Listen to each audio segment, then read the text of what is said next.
ఇక నిన్నమన్నా అది చేయలే ఇది అలా 10 ఏళ్ళు చేయనోడు ఉన్నదంతా అమ్ముకొని తుడిచిపెట్టుకపోయినోడు 7 లక్షల కోట్ల రూపాయల అప్పు తెచ్చి నెత్తి మీద పెట్టి దివాలా తీపించండి సంసారం. ఏం చేద్దామన్నా అప్పులు వెళ్తున్నాయి.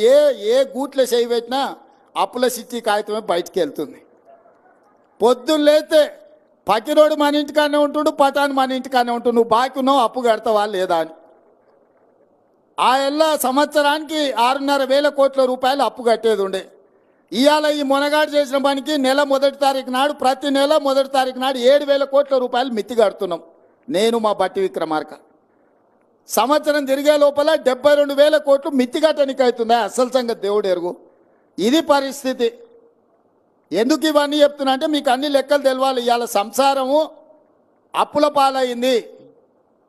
ఈ అప్పుల పాలైన సంసారాన్ని ఒకటొక్కటిగా జర సర్దిద్దుకుంటూ వస్తున్నా.